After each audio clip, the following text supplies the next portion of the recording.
Rainbow Hair Nail Art Tutorial by Hotpinkzebrapolish. Begin by painting all of your nails white.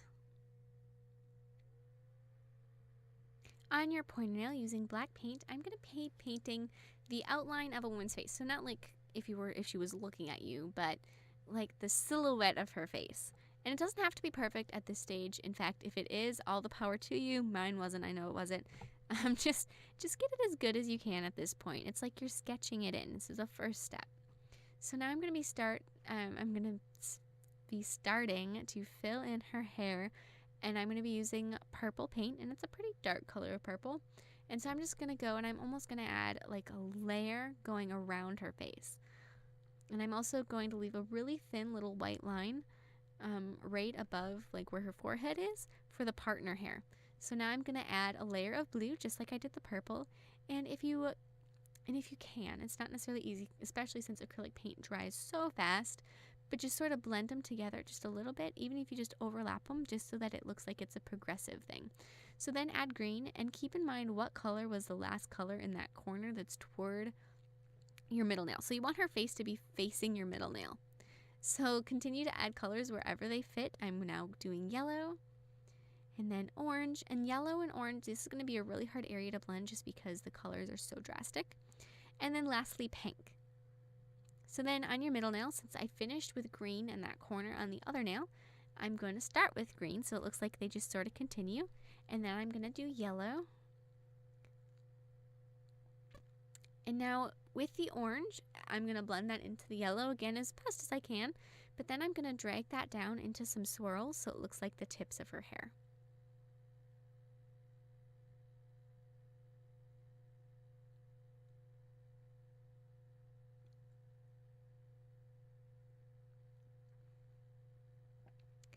And now on the tips of those swirls, I'm just going to be adding some pink.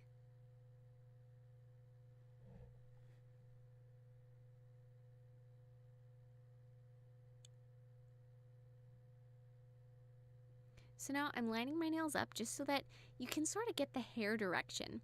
And with a really thin brush and black paint, I'm going to be just adding lots of little lines to give the hair direction. And it does take, a process. You do have to add all of those little lines, but it does look amazing in the end. And so it is kind of fun too, because you don't have to think about it. You just have to keep painting lines.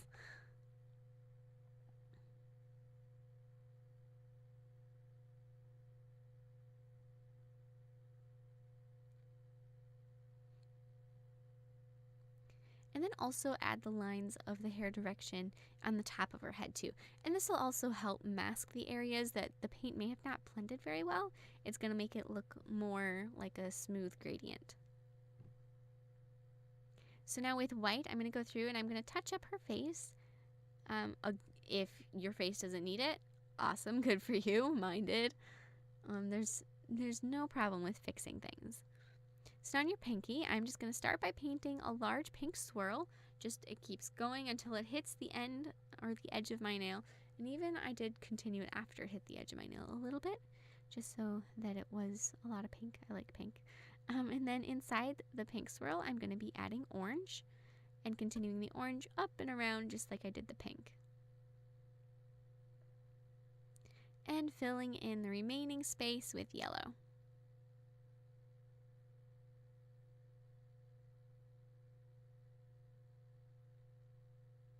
On my pointer nail, I'm going to be covering it with gems. So first I'm going to paint a layer of top coat, and then I have several different colors and sizes of gems that I picked out before. I'm using some that are kind of like an iridescent black, pink, blue, purple, all kinds of colors. I wanted it to be very bright. On your thumb, you're just going to repeat the same steps that you did for your ring nail. And so I'm going to repeat them, but I'm going to do them the opposite. So whereas her face was facing one direction on the thumb, it's going to face the other way. So starting with the purple, and then blue,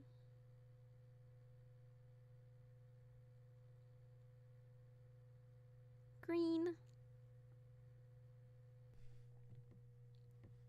yellow, And if you got room, you can also do orange and pink. If your nails are longer, you'll have space. If your nails are the same length as mine, probably not. So now I'm going to be going through and adding those thin black lines for the hair detail and hair direction, and touching up with white. And of course, add a layer of top coat. When you go to add top coat over the top of those gems, it's going to take quite a bit of product, and you're going to want to make sure that you do cover up your gems, because otherwise they're going to have a tendency to want to just pop off, even though you did use a version of glue to attach them. You know, you do still need to make sure that they're covered up so that they're sandwiched inside the top coat. You don't want them just sitting on top.